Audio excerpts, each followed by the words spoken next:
नमस्कार। झेपमध्ये आज आपण भेटणार आहोत शिबानी कुलकर्णीला। ती कराटे चॅम्पियन आहे। नुकत्याच पार पडलेल्या 15व्या राष्ट्रीय चॅम्पियनशिपमध्ये तिने गोल्ड मेडल सुद्धा मिळवले।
ॲक्च्युली मी 5वीत असताना आमच्या शाळेत अनाउन्समेंट झाली होती की असं असं कराटे क्लासेस इकडे चालू होणार आहेत.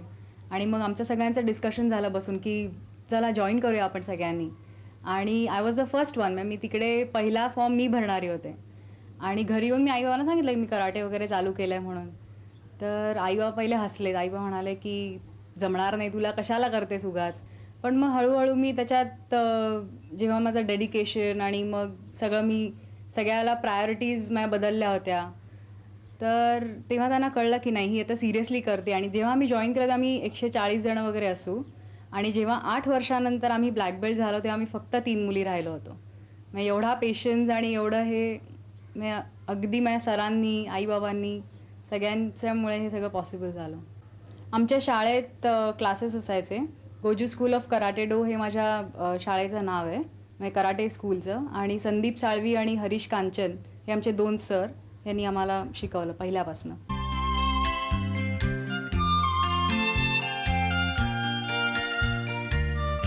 आ ऊ करत आपलं लहानगं मूल कराटेची प्रात्यक्षिकं आपल्यासमोर दाखवतं. काही पालक त्यांची ही आवड जोपासण्यासाठी त्यांना क्लासलाही टाकतात. पण शेवटपर्यंत प्रयत्न करून शिकणाऱ्या मुली मात्र थोड्याच असतात. शिबानी आणि तिच्यासोबत इतर 2 जणींनीच अगदी शेवटपर्यंत प्रयत्न सुरू ठेवले. आणि 7 वर्षांच्या परिश्रमानंतर शिबानीनं आपलं पहिलं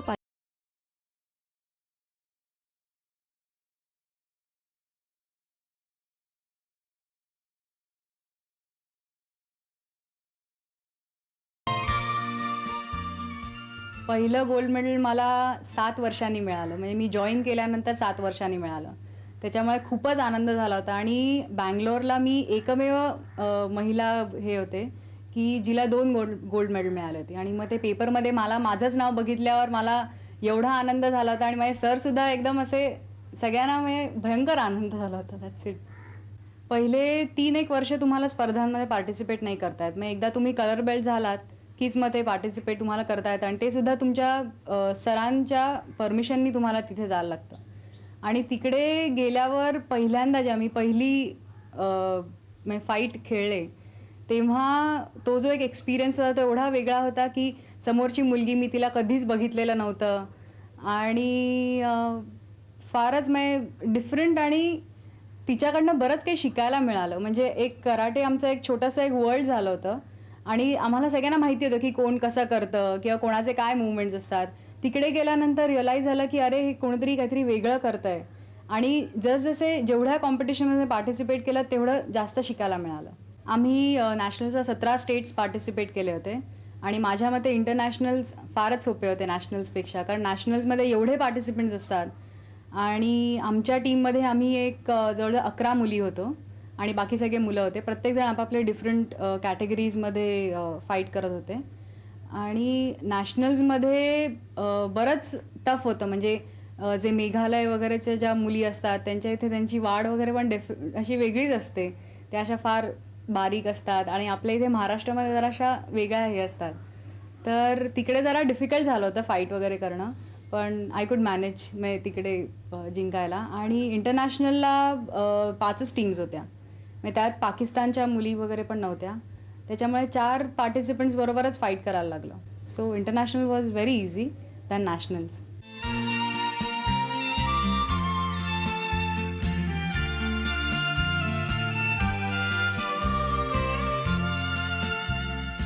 भारतात क्रिकेटलाच महत्त्व दिलं जातं ही ओरड इतर खेळातले प्रत्येक खेळाडू करतात आणि कराटेसारख्या खेळातही ही ओरड आहेच.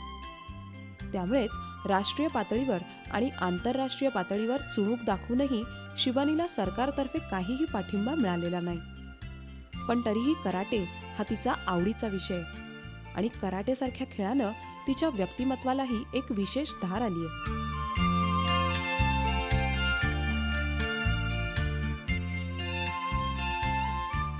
मुंबईत स्ट्रीट स्मार्टनेस हा प्रकार फार इम्पॉर्टंट आहे आणि माझ्या बाबतीत एकदा मला अनुभव हा झालेला आहे. मी ऑफिसमधनंच येत होते तेव्हा मी कराटे जस्ट अगदी सोडण्याच्या मार्गावर होते, कारण उशिरा यायचे मी ऑफिसमधनं आणि तिकडे एका मुलानी छेडखानी केल्यानंतर मी त्याला बरोबर मारलं होतं. कराटेमध्ये वेगवेगळ्या स्टाईल्स म्हणतो आम्ही त्याला.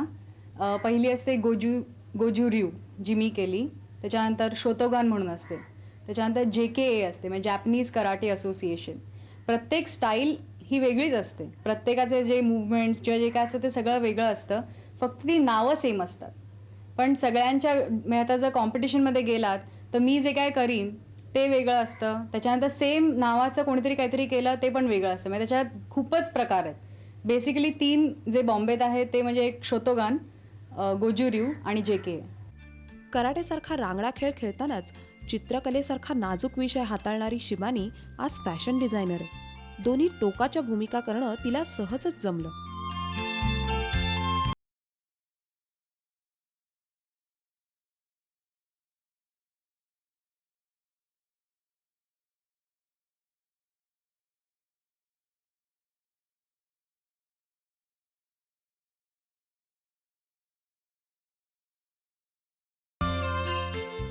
बेसिकली आपल्या इंडियात स्पोर्ट्समध्ये करिअर करणं हे फार डिफिकल्ट आहे. म्हणजे एक्सेप्ट क्रिकेट बाकी कुठल्या स्पोर्ट्सला एवढं महत्त्व दिलं जात नाही. त्याच्यामुळे आपण दुसऱ्या कॉलेजमध्ये आपल्या लाईन्स बदलतात, मग सगळेजण आपापला जॉब करतात. मग त्याच्यापासून हे परत कराटे करणं फार डिफिकल्ट होतं आणि कराटेमध्ये तुम्हाला बेसिकली सगळं स्टॅमिना आणि मग ते पूर्ण दिवसाच्या कामानंतर पॉसिबल नसतं एवढं संध्याकाळी. त्याच्यामुळे मग मे बी एकदा कॉलेज वगैरे कॉलेजपर्यंत ठीक आहे, मग त्याच्यानंतर तुमचा जॉब वगैरे चालू होतो तेव्हा ते मग पॉसिबल होत नाही. मी जेव्हा कॉलेज SNDTमध्ये जॉईन केलं होतं तेव्हा माझं लहानपणापासून ड्रॉइंग हा प्रकार फारच चांगला होता. म्हणजे कराटे अपार्ट आणि कॉलेज अपार्ट अशा 2 वेगळ्या गोष्टी होत्या. त्याच्यामुळे मॅनेज करू शकले.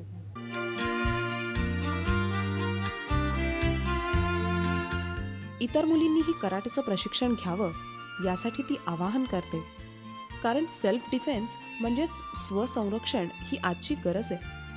त्यामुळे जमलं तर कराटेची प्रशिक्षण शाळा सुरू करण्याची तिची खूप इच्छा आहे.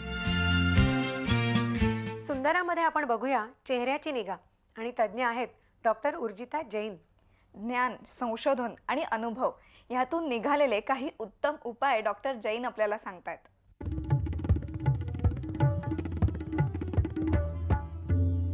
वनौषधींच्या माध्यमातून त्वचेची निगा कशी राखायची आपण पाहिलं. आता त्वचेच्या समस्या का उद्भवतात आणि त्याचं निराकरण कसं करायचं याची थोडीशी माहिती घेऊयात. त्वचेची एक समस्या असते की त्वचेवर गडद डाग येणं. आता हे गडद डाग कधी येतात तर कित्येक वेळा गरोदरपणामध्ये, बाळणपणानंतर किंवा काही हॉर्मोन्स घेतल्यानंतर, प्रदूषणाने, कोणाला स्विमिंगमुळे, कोणाला ॲलर्जीमुळे किंवा कोणाला अँटीबायोटिक्स घेतल्यामुळे किंवा पाळी जाताना असं बायकांच्या चेहऱ्यावर किंवा पुरुषांच्यासुद्धा चेहऱ्यावर गडद डाग येतात. कित्येक वेळा एखाद्या जखमेनंतर किंवा मार लागल्यानंतर, बॉलचा मार लागला किंवा काही सूज आली किंवा मुका मार लागला त्याच्यानंतर सुद्धा ती त्वचा काळी पडू शकते. तर अशा काळ्या पडलेल्या त्वचेसाठी वनौषधींचे उपचार कसे करायचे हे पाहूयात. मुख्यमध्ये आधी त्वचा काळी का पडली हे शोधून काढायला हवं. कित्येक वेळा जर पोटात इन्फेक्शन असेल, लिव्हरला सूज असेल किंवा रक्त विकृत झालं असेल तर ह्या विकृती सगळ्या काढून, पचनसंस्था सुधारून, रक्ताभिसरण सुधारून लोकल म्हणजे स्थानिक उपचार कसे करायचे ते आपण पाहूयात. वनौषधींचे जे मिश्रण गडद डागांसाठी आहे त्याच्यामध्ये पपया पानांची पावडर, कोरफडीच्या पानांची पावडर, कचूर सुगंधी, आंबा हळदी, गुलाब आणि मुलतानी माती असं हे मिश्रण आहे. ह्याच्यातली जी द्रव्य आहेत ती माइल्ड ब्लीच म्हणजे त्वचेला थोडंसं फिक्कटपणा आणणारी अशी द्रव्य आहेत. ही द्रव्य वापरून हा पॅक कसा लावायचा आणि कसा काढायचा ते जास्त महत्त्वाचं आहे, हे आपण आता पाहूयात. हे जे मिश्रण आहे वनौषधींचं गडद डागांसाठी ते थोडंसं घ्यायचं, कारण हे फक्त डागांच्याच जागेवर आपल्याला लावायचं असतं, पूर्ण चेहऱ्यावर लावायची गरज नसते. त्याच्यामुळे जेवढा डाग आहे तेवढंच छोटंसं हे पुरतं. त्याची अशी एक जरा घट्टच पेस्ट करायची, कारण ती आपल्याला त्याची मळी काढायची असते. हे जे वनौषधींचं मिश्रण आहे ते पाण्याऐवजी आपण ॲलोवेरा जेलमध्ये, पातळ अशा ॲलोवेरा जेलमध्ये करू शकतो. दूध घालू शकतो, कच्चं दही घालू शकतो, लिंबाचा रसाचे 5-6 थेंब याच्यात घालू शकतो, टमाट्याचा रस घालू शकतो. हे सगळ्या ब्लिचिंग ॲक्शन्स आहेत. अशा रीतीने किंवा काकडी जेल, जो काकडी जेल दाखवला होता तो काकडी जेल याच्यात जर घातला तर आणखीन आपल्याला ब्लिचिंग ॲक्शन येऊ शकते. हा कसा लावायचा हे आपण आता पाहू. तर अनुपमाला हे जे डाग दिसत आहेत दोन्हीकडे गडद डाग, हे बाळणपणानंतर आले. आपण आता बघूयात हे मिश्रण जे आपण तयार करून घेतलं होतं ते कसं लावायचं. फक्त त्या भागावर जिथे गडद डाग आलेले आहेत त्या भागावर याचा असा थर लावून द्यायचा. बाह्य उपचारांबरोबरच शरीरातनं उपचार करणे महत्त्वाचं आहे. रक्तशुद्धी करणं हे अतिशय महत्त्वाचं असतं त्वचेच्या विकारांमध्ये. आणि या रक्तशुद्धीसाठी रक्तशुद्धीचा एक जो काढा आहे, हा जो काढा आहे ह्या काढ्यामध्ये नीम, आंबा हळदी, कोरफड, ब्राह्मी, ज्येष्ठमध आणि अनंतमूळ हे जे वनौषधींचं मिश्रण आहे, ह्या मिश्रणाचा एक अर्धा चमचा ग्लासभर पाण्यात उकळायचा. कारण असा हा चमचा असतो, असा हा अर्धा चमचा एक ग्लासभर पाण्यात उकळायचा. आणि असा हा जो काढा असतो तो सकाळी नाश्त्यानंतर घ्यायचा. 3 महिने तरी हा काढा घ्यायला पाहिजे. तसंच पोट साफ होणं रोज हे महत्त्वाचं आहे. आणि त्याच्यासाठी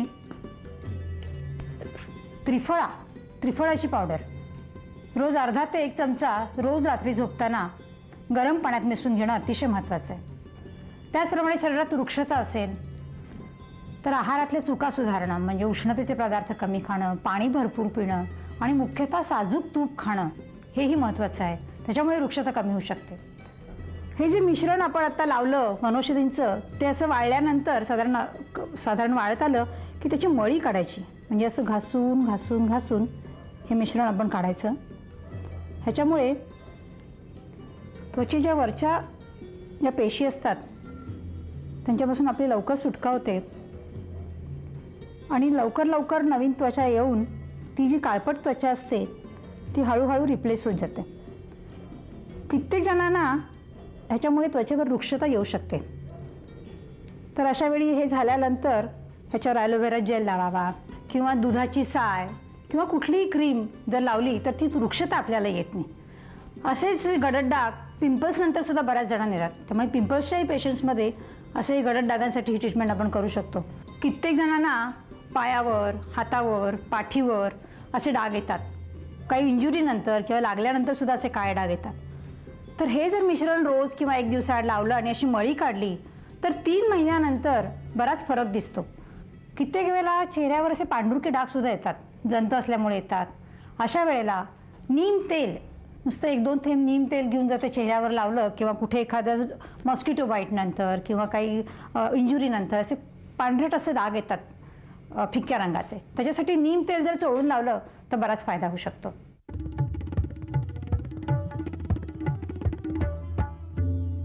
थंडीच्या दिवसात उबदार रजई घेऊन झोपण्याचं सुख काही औरच असतं. त्यातून पुण्यातली थंडी म्हणजे चक्क कुडकुडायला लावणारी. त्यामुळे रजई ही प्रत्येकाच्या घरी आढळते. काळाचा वेग बदलला आणि या रजयांची फॅशन मागे पडू लागली. आणि म्हणूनच आज पारंपरिक रजया न ठेवता प्रत्येकजण नव्या आणि आधुनिक क्विल्ट्स घेण्यासाठी उत्सुक असतात. आणि अशा नानाविध क्विल्ट्स मिळणारं पुण्यातलं दुकान म्हणजे कलाकृती. हे कलाकृती दुकान नव्हे तर राधा सरदेसाई आणि जानकी सोमण या नणंद भाऊजाईंच्या एकत्र प्रयत्नातून झालेली निर्मितीच आहे. डिझाईन्स आम्ही दोघेही ठरवतो. पुस्तक बघून, म्हणजे जनरली कापडाचा रंग बघून त्याप्रमाणे डिझाईन्स ठरवतो. आणि डिझाईन ठरवलं की एका रफ कागदावरती त्याचं स्केच काढून घेतो, पूर्ण अगदी डिटेल स्केच काढून घेतो. आणि मग त्याप्रमाणे टेलर्सना समजावून देतो की कुठलं कापड कधी वापरायचं ते. आणि त्याप्रमाणे मग आता आमचे 5 वर्ष 7 वर्ष झालेत, त्यामुळे त्या टेलर्स सगळ्या अगदी शिकलेल्या आहेत व्यवस्थित. त्या एकदा सांगितलं त्यांना त्याप्रमाणे त्या डिटेल करतात. मग सगळी कापडं आणायला आम्हाला जनरली मुंबईला जायला लागतं, कारण पुण्यामध्ये घाऊक बाजारपेठ नाही. त्यामुळे कापडामध्ये जास्त आम्हाला व्हरायटी पुण्यात मिळू शकत नाही, म्हणून मग बहुतेक सगळी कापडं आमची मुंबईहून आणलेली आहेत. पारंपरिक रजायांना आधुनिकतेचा मुलामा देऊन त्यांनी या क्विल्ट्स तयार केल्या आहेत. लहानग्यांच्या दुलया सुद्धा त्या बनवतात. नरम मौसूद अशा या दुलया लहानग्यांना न आवडल्या तरच नवल. स्वयंपाकघरात लागणाऱ्या वस्तू, aprons, hand gloves, hot pads, dining रूमवर डायनिंग टेबलवर वापरलेल्या वस्तू, table cloth sets, table mat sets, शिवाय quilts, bed covers, cushion covers, baby items जसं baby quilts, baby bags, sleeping bags बेबीजसाठी, आणि travel kits, pouches, shopping bags, ह्या सर्व वस्तू एकंदर 35 ते 37 आयटम्स अशा मोजता येतील.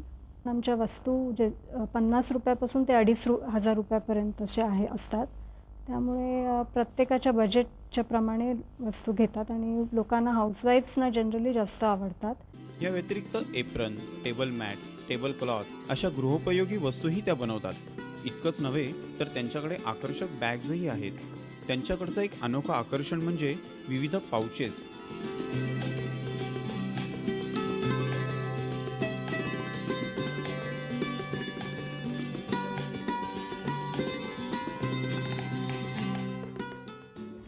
बहुतेक सगळं आम्ही कापड घेतो ते एक्सपोर्ट क्वालिटीचं मटेरियल घेतो, त्यामुळे रंग जाणार नाही याची आम्हाला खात्री असते. पण तरीसुद्धा कापड घेतल्यानंतर शिंप्याला देण्याच्या आधी प्रत्येक कापड आम्ही थोडंसं टेस्ट करून बघतो. छोटा पीस कापून पाण्यात घालून त्याचा रंग जात नाही ना याची खात्री करून घेतो आणि मग ते कापड पुढे वापरलं जातं. जनरली सगळं कॉटनचं मटेरियल आम्ही वापरतो. वरचा जो लेअर जो असतो, बेसिक जे क्विल्ट म्हणून जे आम्ही करतो ते सगळं कॉटन मटेरियल असतं आणि मध्ये पॉलिएस्टर फायबरचं फिलिंग येतं आणि खाली परत जे अंगाशी आपल्या जास्त येतं ते परत कॉटन वापरतो, कारण अंगाशी पॉलिएस्टर वगैरे बरोबर वाटत नाही, म्हणून मग तिथे परत कॉटन वापरलं जातं.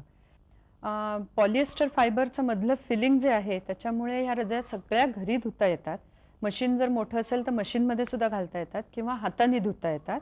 आणि पॉलिएस्टर फायबर असल्यामुळे पाणी पटकन निथळून जातं त्याच्यातलं, म्हणजे वाळायला सुद्धा काही प्रश्न येत नाही. याशिवाय आकर्षक रंगाचे बेड कव्हर्सही इथे मिळतात. एकंदर 32 प्रकारच्या वस्तूंची निर्मिती त्या करतात. आकर्षक रंगसंगतीमुळे या विविध वस्तूंचं आकर्षण आपल्याला न वाटलं तरच आश्चर्य म्हणावं लागेल.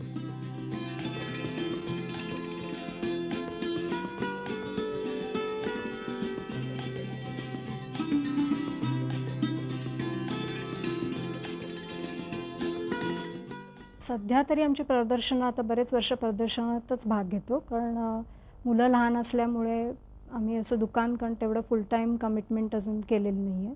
पण ह्याच्यापुढे आमचा घेण्याचा विचार आहे दुकानात. प्रदर्शनातून आधी खूप प्रकारचे लोक येतात, खूप प्रकारचे लोक भेटतात, त्यांनी आमचा एक्सपिरियन्स खूप वाढलेला आहे. घरच्यांचं तर सहकार्य भरपूर आहे आम्हाला, कारण एक्झिबिशन असलं की सकाळी आम्ही 10ला एक्झिबिशनला सुरुवात करतो, ते संध्याकाळी 8 वाजेपर्यंत चालू असतं. 8 म्हणजे सगळं बंद करून घरी येईस्तोवर आम्हाला 9:30 वाजतात. त्यामुळे घरी मुलं आणि सगळेजण घरी आम्हाला भरपूर सांभाळून घेतात. राधा आणि जानकी यांनी अनेक प्रदर्शनातून भाग घेतलाय आणि त्यांच्या उत्पादनाला उत्कृष्ट प्रतिसादही मिळालाय.